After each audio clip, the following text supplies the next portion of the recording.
हाथों में रची मेहंदी, शादी का कार्ड और आंखों में 1100 मेहमानों की फिक्र। ग्वालियर के कलेक्ट्रेट कार्यालय में जब एक दूल्हा राकेश पहुंचा तो लगा शायद ये किसी फिल्म की शूटिंग का दृश्य, लेकिन यह शूटिंग नहीं बल्कि हकीकत।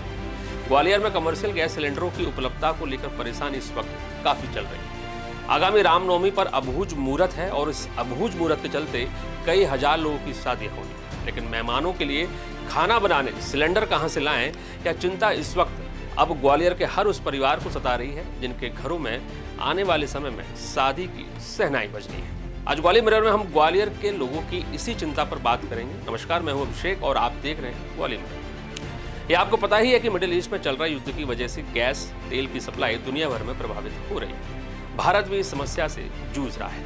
युद्ध का असर ग्वालियर के लोगों पर भी पड़ता हुआ दिखाई देने लगा। ग्वालियर के गुड़ागुड़ी का नाका निवासी राकेश कुमार ने जिला आपूर्ति कार्यालय में अपनी मेहंदी दिखाई, कार्ड दिखाया और बताया कि 26 मार्च को उनकी शादी है। 1100 मेहमान आने वाले हैं और हलवाई ने तकरीबन 13 कमर्शियल सिलेंडरों की डिमांड कर दी है। लेकिन यहीं से शुरू होती है प्रशासन की वह दो टूक समझाइश, जिसे समझना इस वक्त हर ग्वालियर वासी के लिए जरूरी हो जाता है। प्रशासन का कहना है कि वर्तमान में जिले के पास केवल 1226 कमर्शियल सिलेंडरों का एक सीमित स्टॉक है।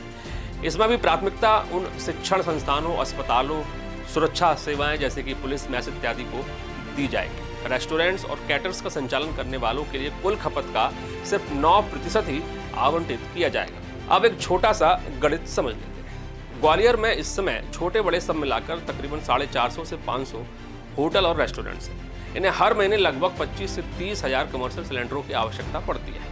लेकिन मिडिल ईस्ट के तनाव और सप्लाई चेन के बिगड़ने से स्थिति यह है कि रेस्टोरेंट्स को इस वक्त सिर्फ 9% कोटा दिया जा रहा है। रामनवमी पर ग्वालियर में करीब 1500 से 2000 शादियां होने का अनुमान है।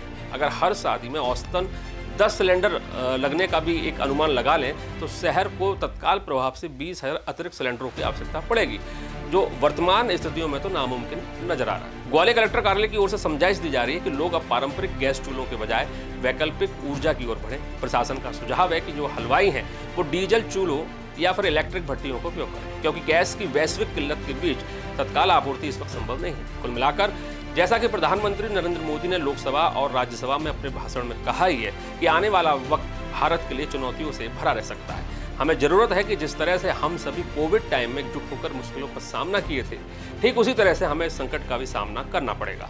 आपके घरों में शादियां हैं, मेहमानों के लिए खाना बनाने को लेकर आप चिंता में हैं, लेकिन संकट के समय ही भारत ने हमेशा एकजुटता दिखाई है। हलवाइयों को भी समझना होगा कि संकट विश्वव्यापी है, तो प्रशासन द्वारा बताए जा रहे वैकल्पिक डीजल चूल्हों या फिर इलेक्ट्रिक भट्टियों का उपयोग करके ग्वालियर वासियों की मुश्किलों का हल करें।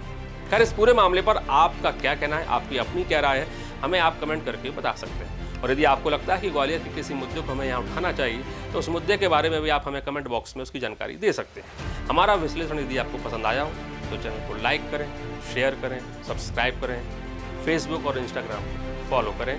फिलहाल दीजिए इजाज़त। नमस्कार।